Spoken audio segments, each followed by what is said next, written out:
President Trump has expressed renewed optimism about reaching a deal to end the war in Gaza as he prepares for talks with Israel's Prime Minister Benjamin Netanyahu. In a social media post, Truth Social, President Trump said there's a real chance for greatness in the Middle East as he hinted at something special. He also claimed to receive what he called a very good response from Israeli and Arab leaders. Mr. Trump said those Arab leaders had already backed the blueprint. Hamas, though, says it's a distraction from what it called the massacre happening inside Gaza and said it hadn't received any new ceasefire proposal. Prime Minister Netanyahu said the deal is not yet finalised. He's been speaking on Fox News, though, and praised President Trump. President Trump does what he does because he decides what's in America's best interest. And I've said this often, I don't decide a thing for President Trump. He is the most independent leader, an amazing leader that I've seen in all my years. That was Prime Minister Benjamin Netanyahu speaking on Fox News. Let's take you now to Jerusalem and join our Middle East correspondent Yolande Nell, who is there for us. Yolande, do we know any details about what is in the proposal at the moment? Well, nothing has been officially announced, but there are some journalists who claim to have seen at least a draft version of this plan, 21 points. And they're saying basically that the Israeli military offensive would stop immediately once an agreement was reached, that then you would have within 48 hours all of the remaining hostages. There are 48 of them, 20 of whom are still believed to be alive, and they would be returned. The remains of the others would be returned as well. All Hamas weapons would be destroyed as a result of this plan, and that is something that Hamas has previously ruled out without the creation of an independent Palestinian state.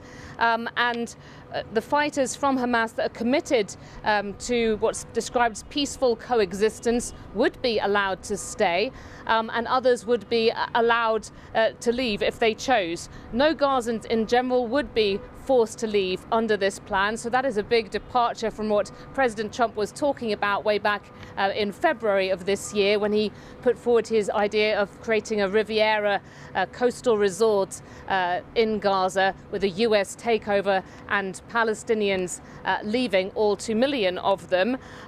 There is supposed to be a Trump economic plan to rebuild and energize, and sort of interim governance where you'd have an overarching international body with the US sort of helping to set that up, and then you would have a Palestinian technocratic committee. According to reports, there is a future role foreseen for a reformed version of the Palestinian Authority, which currently governs parts of the West Bank, and there would be a sort of temporary international stabilization force with Arab countries contributing to that. But this is a framework, and it's understood a lot of the detail is yet to be thrashed out, and we know that there have been these important meetings taking place with the Israeli Prime Minister and members of the White House team in advance of the big meeting at the White House. And when we hear from President Trump that it's had a good response from Arab leaders, Yolande, is he referring to Egyptian and Qatari mediators? I mean, any word from those parties? Well, there were generally kind of positive noises after that meeting that President Trump had last Tuesday on the sidelines of the UN General Assembly. He said it was his most important meeting of the day when he sat down with them and presented to them his 21-point plan. It's understood that they had some contributions to make as well, that they have been asking for more of a role for Palestinians in the transitional body, that the Qataris want included in this stipulation that Israel will not again attack Qatar as it did earlier this month when it says it was targeting Hamas leaders. That failed assassination attempt in Qatar earlier this month. And they have been involved in drawing up this plan. It's really not clear what the final version will look like, but it's seen as being something very positive, that already there is now a news conference planned between Mr. Netanyahu and President Trump following their private talks. So it's thought that really wouldn't happen if they didn't have something they were confident that they could announce. OK, Yolande, stay with us for a moment, because we can also bring in our Gaza correspondent, Rushdie Abaloof, who joins us now from Istanbul, for the response, firstly, Rushdie, to all of this that we know from Hamas. But can you put Hamas into context for us at the moment? Who represents them, and are they still a meaningful force? Well, in the ground, there is a great deal of damage done to Hamas in the last 2 years, especially in the southern part of Gaza, in Khan Yunis and Rafah. Maybe they still have, as they said, as much as 5,000 militants in Gaza. They said they are ready to fight the Israelis and defend the city. The Hamas in Doha, most of the people who were targeted are survived. Some of them were injured, but I think they are still, in charge of the movement. The 5 committee leaders are in charge of the movement. When I talked to them yesterday about this new Trump, proposal, they said they have not received any official proposal from the mediators, which mean the Qatari and the Egyptian. We understand that today there is an Egyptian security delegation is traveling to Doha, and there are supposed to be some meetings tonight involving the Qataris, the Egyptian and Hamas to talk about this.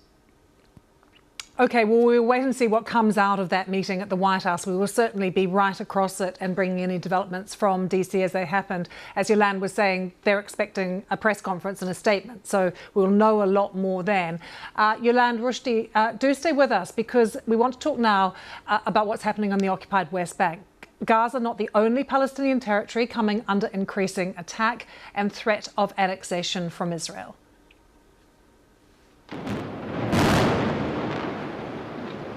Violence by ultranationalist Jewish settlers in the West Bank has risen sharply since the 7th of October 2023. OCHA, which is the UN's humanitarian office, estimates there's an average of 4 settler attacks every day. There's also been an acceleration of the spread of Jewish settlements in the occupied territories, and Israel has drastically restricted now the movement of Palestinians in the West Bank using permanent and temporary checkpoints. According to the UN, 995 Palestinians have been killed by Israelis in the occupied West Bank since October 2023. Of those, 180 Palestinians, including at least 37 children, were killed by Israelis since the beginning of this year alone. So let's show you the area that we're talking about. The West Bank is here on the western bank of the Jordan River and is the larger of the 2 Palestinian territories, the other being the Gaza Strip, of course, that make up the Palestinian territories that now is recognised as the State of Palestine by 156 countries, including the UK. It is bordered by Jordan and by Israel. In the latest restrictions on the movement of Palestinians in the West Bank, Israel has closed the only crossing between the Israeli-occupied West Bank and neighbouring Jordan. Now, that prevents more than 2 million Palestinians from leaving.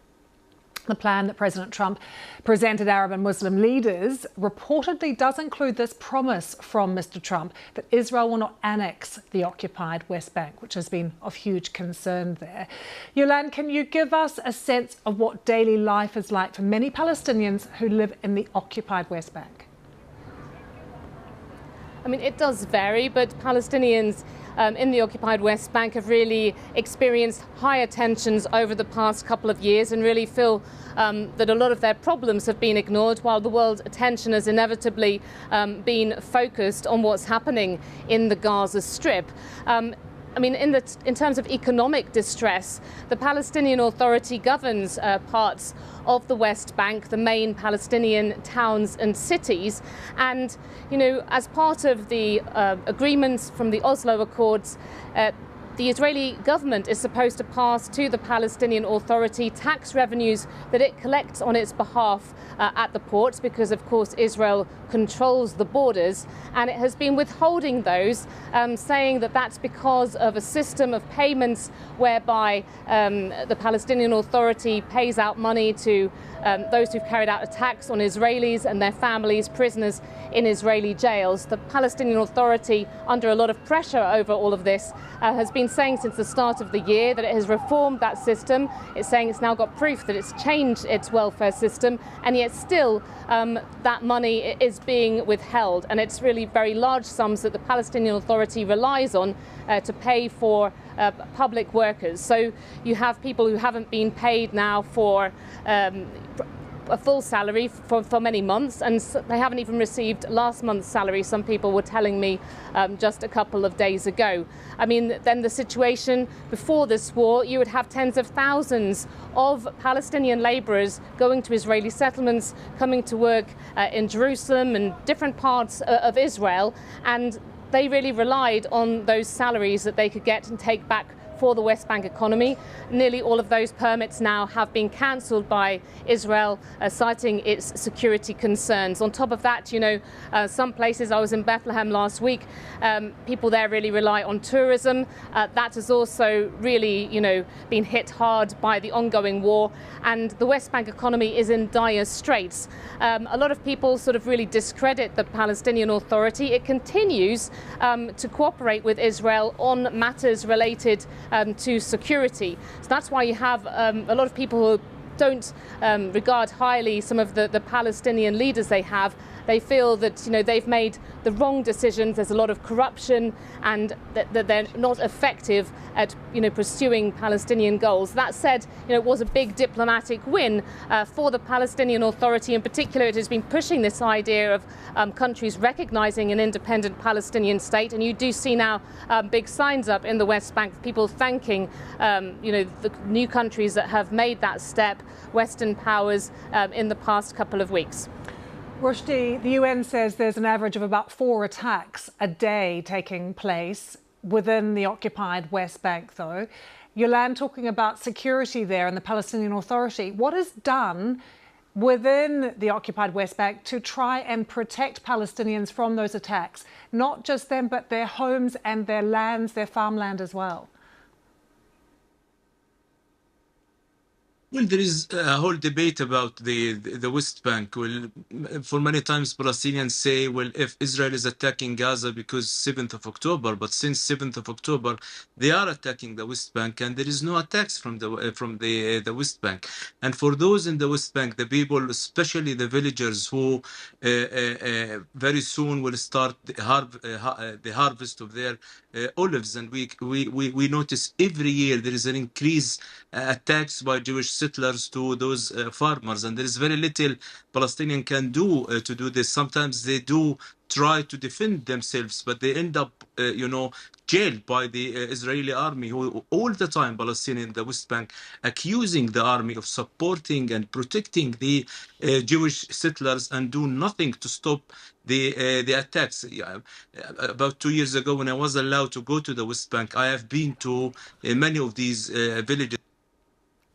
Attacks from the settlers. There's very little Palestinian can do for this, and the amount of force that they use, sometimes they burn their cars, they burn their, you know, they cut their trees, they throw stones in them, and, you know, for just like ordinary villagers, there's very little they can do, and the Palestinian Authority is not doing enough, and that's why all the time people are, you know, criticize Palestinian Authority. They say, if you can't protect us from the Jewish settlers, why you are holding, why you are continuing to govern these kind of areas. So very complicated situation, but there is this whole debate about why they are attacking Palestinian in the West Bank.